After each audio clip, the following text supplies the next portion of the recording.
et salut à toi qui regarde cette vidéo que j'ai pas fait depuis longtemps. Parce que je l'ai fait d'habitude le mardi matin quand on va prier à 6h30. Et je te rassure, on va toujours prier le mardi matin à 6h30. Sauf que ces temps-ci, je prends quelqu'un en voiture. Donc forcément, je fais plus mes petites vidéos. Mais soit, j'en profite ici pour en faire une qui me tient à cœur et que je veux te laisser sur le cœur. Peut-être toi qui regardes cette vidéo. Tu vois, juste à rappeler une chose, c'est que Dieu ne te force pas. Et je pense que c'est... Alors, comprends bien mes mots, pèse-les. Je pense que c'est un drame. Bon, alors, bien sûr, c'est pas un drame en vrai, que Dieu ne te force pas. Mais je pense que du coup, il y a beaucoup de choses qui mettent longtemps à avancer. Tu sais pourquoi? Parce que Dieu compte sur ta passion, sur ma passion, sur mon amour pour lui. La parole de Dieu enseigne dans les Philippiens, excuse-moi, j'ai fait une pause, Philippiens 2, verset 13. La parole de Dieu enseigne dans les Philippiens 2, verset 13, que c'est lui qui met en nous le vouloir et le faire. Donc lui, il le fait par son Saint-Esprit. Il met dans ton cœur le vouloir et le faire. Il met dans mon cœur le vouloir et le faire. Voilà, tout à coup, de la part de Dieu, je sens que j'ai envie, que je veux faire quelque chose pour lui. Il dépose dans mon cœur une vision de quelque chose, aussi minime soit-elle. Je ne te parle pas ici d'avoir des visions forcément pastorales ou de grands projets, mais des visions qui concernent ta vie, la manière dont tu peux laisser le Saint-Esprit agir. Il le dépose dans ton cœur.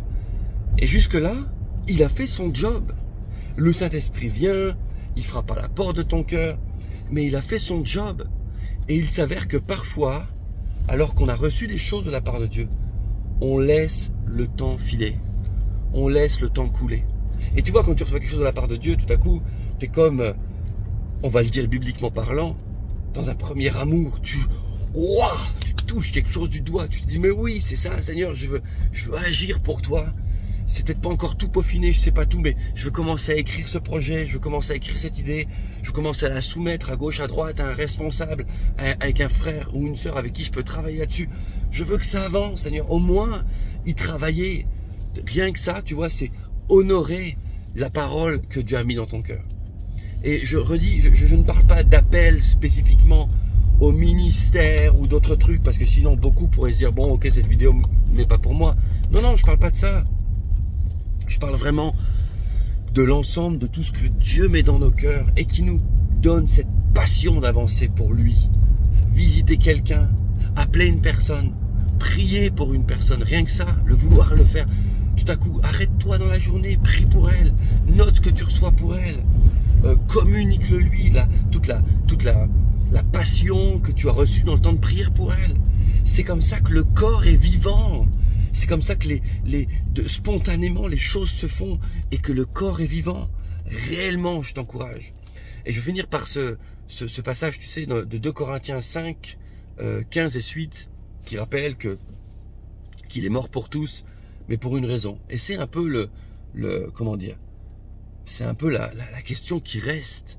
Est-ce que nous sommes amoureux assez de Dieu pour faire ce qu'il nous met à cœur de faire? 2 Corinthiens 5, 15 et suite, alors que lui, il est mort pour tous, afin que ceux qui vivent ne vivent plus pour eux-mêmes, mais pour celui qui est mort et ressuscité pour eux. Est-ce que je vis pour moi-même? Ce qui fait que, même si je suis chrétien, voilà, je regarde, c'est pas bien.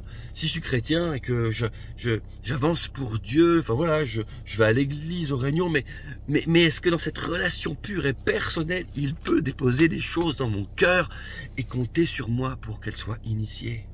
Au moins, au début, au moins lancer la chose. Ensuite, elle pourra se construire avec d'autres. Et donc, la question, c'est 2 Corinthiens 5, 15. Est-ce que je vis pour moi? Ou est-ce que je vis pour celui qui m'a sauvé? Ça, c'est la grande question. C'est la grande question. Est-ce que je vis pour celui qui m'a sauvé? Est-ce que je vis, je relis le texte, pour celui qui est mort et ressuscité pour moi? Je t'encourage, pose-toi cette question. Je reste convaincu que qui que tu sois, si tu es enfant de Dieu, Dieu a des projets pour toi. Il t'a donné des dons, des talents spécifiques. Mets-les en œuvre pour lui. Marche avec lui et tu verras qu'il va augmenter le temps que tu as à mettre à sa disposition. Il va élargir ta pensée, il va remodeler ton agenda, il va augmenter ta passion pour lui. Que Dieu te bénisse.